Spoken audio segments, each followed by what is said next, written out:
అయితే పూర్వంలో కౌరవులు ఉండేవారు కదా. ఆ కౌరవులకి పాండవులకి యుద్ధం వస్తే పాండవులకి విజయం కలిగేలా చేసింది తానే కదా, ఆ కృష్ణుడే కదా.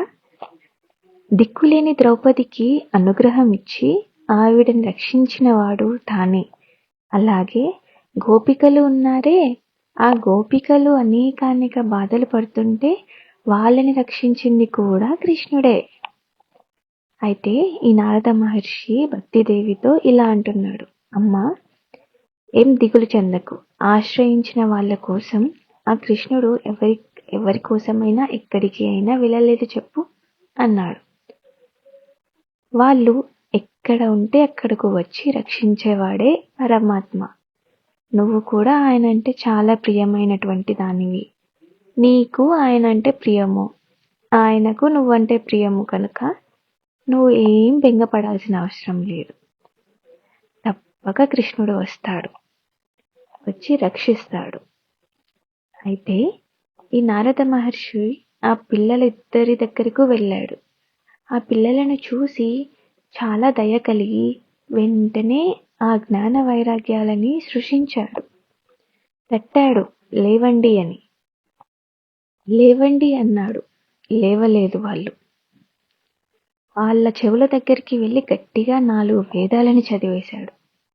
ఆ వేద శబ్దానికి కూడా వాళ్ళు లేవలేదంట. వేదాంతాలు చదివాడు, అయినా లేవలేదు. గీతా పఠనం కూడా చేశాడు, అయినా లేవలేదు ఈ జ్ఞాన వైరాగ్యాలు. ఎన్నో రకాల ప్రయత్నాలు చేసినా వాళ్ళు ఇద్దరూ లేవలేదు. మళ్ళీ యవన స్థితికి రాలేకపోయారు అసలు. చివరికి గోవిందుడిని స్మరించాడు ఈ నారద మహర్షి. ఎప్పుడైతే గోవిందుడిని వాళ్ళ చెవుల దగ్గర స్మరించాడో వెంటనే అశరీరవాణి వినిపించింది. ఏమని వినిపించింది అంటే, సత్కర్మ చేయి నారదా అని. నాకు అర్థం కాలేదండి అన్నాడు నారదుడు. సత్కర్మ అంటే ఏంటి లోకంలో అంటే మంచి కర్మ చేయాలి. ఆ మంచి కర్మ ఏది?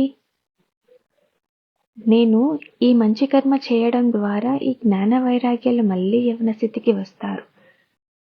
ఆ మంచి కర్మ ఏంటో చెప్పండి అని ప్రశ్నించిన సనకాది మహర్షులు ఎవరైతే ఉన్నారో వాళ్ళని నారదుడు అడిగాడు.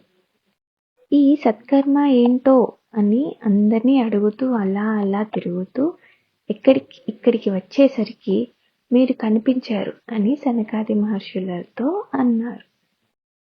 అయితే ఆ సనకాదులు నారదుడితో ఇలా అశరీరవాణి సత్కర్మ అని అన్నది కదా, అదేంటో చెప్తాం విను అన్నారు. లోకంలో యజ్ఞం అనేటటువంటిది సత్కర్మ.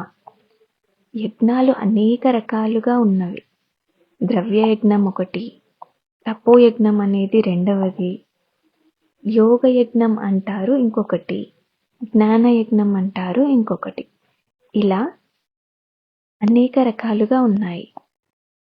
ఇవి అన్ని సత్కర్మలే అయినా నిన్ను చేయమన్నది మాత్రం జ్ఞానయజ్ఞం అని చెప్పారు నారదుడికి.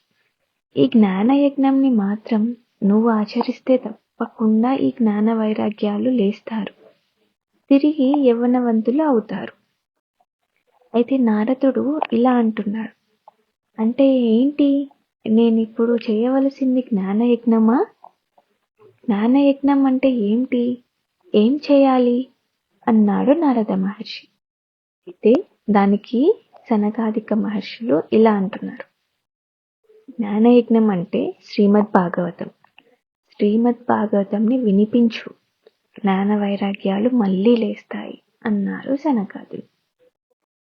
అంటే దీని అర్థం ఏమిటంటే జ్ఞాన వైరాగ్య భక్తి ఈ 3 కూడా శ్రీమద్ భాగవతంని ఎవరైతే శ్రవణం చేస్తారో వాళ్ళలో వృద్ధులలాగా ఎందుకు పనికి రాకుండా ఉన్న భక్తి జ్ఞాన వైరాగ్యాలు శ్రీమద్ భాగవతంని వినడం వల్ల మనలో మేల్కుంటాయి.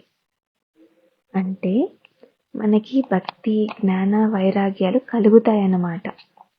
కనుక ఈ శ్రీమద్ భాగవతం వినిపించవయ్యా, వినిపిస్తే లేస్తారు వాళ్ళు అంటారు మహర్షులు.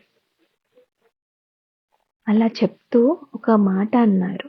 ఎందుకు ఈ శ్రీమద్ భాగవతం అసలు? నేను వేదాలని వినిపించాను, గీతం వినిపించాను వాళ్ళకి.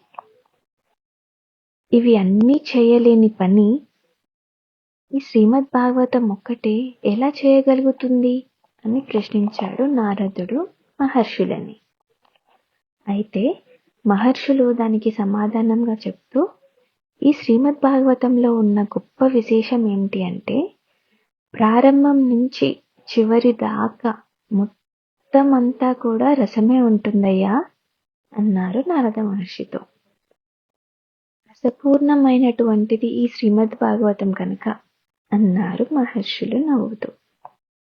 దానికి ఉదాహరణ చెప్తూ నారద మహర్షికి ఇంకా మంచిగా అర్థం అవ్వాలని, పాలు ఉన్నాయి కదా మహర్షి, పాలలో నెయ్యి ఉంటుంది కదా, నెయ్యి కనిపించదు, నెయ్యి పాలల్లో ఇమిడిపోయి ఉంటుంది.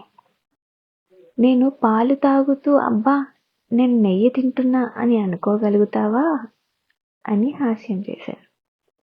పాలల్లో నెయ్యి ఉన్నది, అదేంటో పాలల్లో నెయ్యి ఉన్నది అనే దాంట్లో సందేహం లేదు. కానీ పాలు నుంచి నెయ్యిని వేరు చేసి ఆ వేరు చేసిన నెయ్యిని అనుభవించినప్పుడు నేతిని తిన్న అనుభవం నీకు కలుగుతుంది తప్ప, పాలలో నెయ్యి ఉన్నంత మాత్రాన ఆ పాలు తాగితే నీకు ఆ అనుభవం కలుగుతుందా నారదా అని అన్నారు మహర్షులు. అలానే నువ్వు వినిపించిన ఈ వేదాలు, గీతా పారాయణం లేదా మిగతా ఏవైనా శాస్త్రాలు పాల లాంటివి, దాంట్లో నుంచి సారంగా తీయబడినటువంటిది ఈ శ్రీమద్ భాగవతం అయ్యా అని అన్నారు. కనుక ఈ శ్రీమద్ భాగవతంని ప్రత్యేకంగా వినిపిస్తే ఈ జ్ఞాన వైరాగ్యాలకి అప్పుడు అవి నిద్ర మేలుకుంటాయి అన్నాడు. ఇంకో ఉదాహరణ కూడా చెప్పాడు. ఏంటి అంటే, ఒక చెరుకు గడ ఉంది. ఆ చెరుకు గడకి పైన నుంచి కింద దాకా ఏముంటుంది? చక్కెరే ఉంటుంది కదా. కానీ నువ్వు చెరుకు గడ తింటూ పంచదార తింటున్నట్టు భావించగలవా అని అన్నారు మహర్షులు నారదుడితో. దాంట్లో ఉండేది పంచదారనే కానీ భావించలేము. దాంట్లో నుంచి రసం తీసి వచ్చిన రసంని నువ్వు పంచదారలా చేసుకుంటే వచ్చే రుచి ఆ చెరుకు గడ తింటే రాదు కదా అన్నాడు. అది తెలుసుకున్నారుగా, ఈ చెరుకు నుంచి వచ్చే పంచదార తినటం వల్ల వచ్చే ఆనందం వేరైతే అన్నిటి యొక్క సారమే ఈ శ్రీమద్ భాగవతం. ఆ ఒక్కటి అనుభవించటం వల్ల వచ్చే ఆనందం వేరయ్యా అన్నారు మహర్షులు నారదుడితో. ఎందుకు వ్యాసుడు ఈ శ్రీమద్ భాగవతాన్ని రచించింది అంటే, ఇది పఠించడం ద్వారా, శ్రవణం చేయడం ద్వారా మనలో జ్ఞాన వైరాగ్యాలు మేల్కొని ఉండడానికే అని అంటారు మహర్షులు. మరిన్ని విషయాలు తర్వాత ఎపిసోడ్లో తెలుసుకుందాం. జై గోవింద.